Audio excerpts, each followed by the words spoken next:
This video is meant to introduce anyone to the Baltimore Neighborhood Indicators Alliance at the Jacob Frantz Institute, University of Baltimore.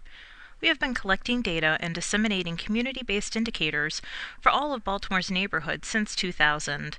First, let's try to understand what community-based indicators are and how they can be useful to neighborhoods. Community-based indicators are bits of information that, when compiled together, reflect what's going on in a local area. The indicators don't define a place, but help us all better track the quality of life in all of Baltimore's neighborhoods and the direction a neighborhood might be going in. Trends in the indicators can help community members see if their neighborhood is going in a positive direction or potentially in a negative direction. Community-based indicators are unique because they are driven by what community members themselves are interested in knowing about their neighborhoods so that they can use a data-driven advocacy approach to influencing policy outcomes in the public sector. Communities are like organic systems, interconnected through economic, social, and environmental forces that act upon them. The indicators are used to provide common understanding of how the neighborhoods are faring. That's why we do what we do.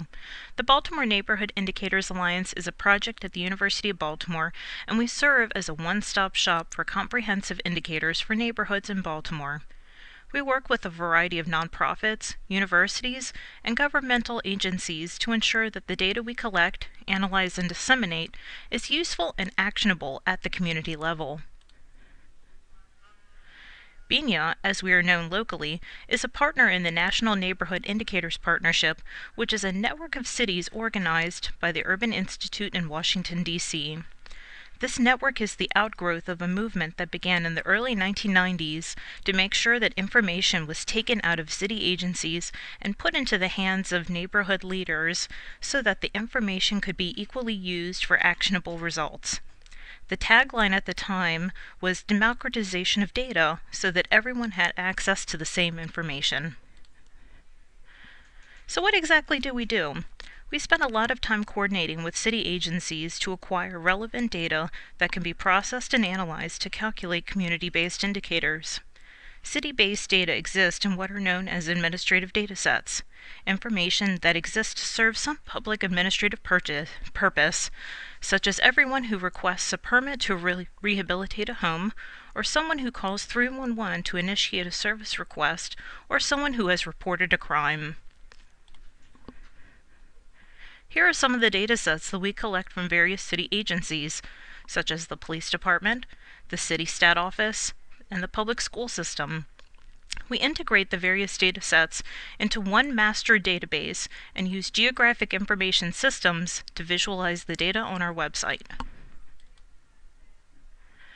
Community-based indicators are aggregated to small geographies called Community Statistical Areas, or CSAs. These areas are aggregations of census tracts from the 2010 census and are roughly aligned with how communities define their neighborhoods.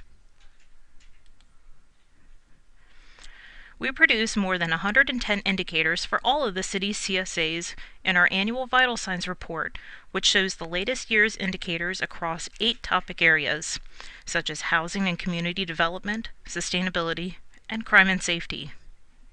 Every community receives a community profile that shows the results of their indicators over time. We work with the communities across the city to understand what the latest profile is telling them about the trends in their neighborhood. Even though the indicators might be in a specific section of the Vital Signs report, each indicator can be used to reflect a broader topic. Let's say, for instance, you are interested in accessibility and how people are able to move in and out of their neighborhood. One indicator best suited to address the idea, what % of commuters in a neighborhood spend more than 45 minutes getting to work? Each one of the indicators in Vital Signs is available as a map online at our website. The darker the color on each map, the higher the value of that indicator. You and other users need to determine if a high value in an indicator is a positive or a negative attribute.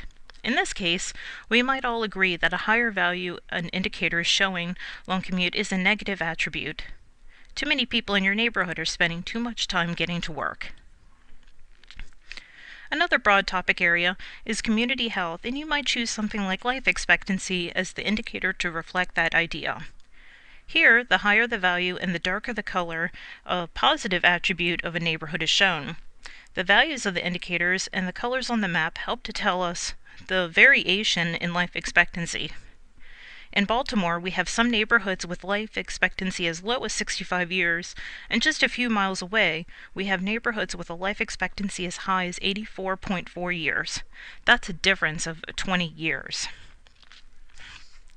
So we welcome you to read the Vital Signs Report and to visit our website to download the data and community profiles for your neighborhoods that you are interested in.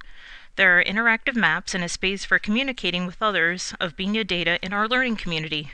So please visit our website at www.BNIA-JFI.org. The data will help you learn more about Baltimore's neighborhoods and will inspire you to join in on the common goal of achieving a better quality of life in every neighborhood.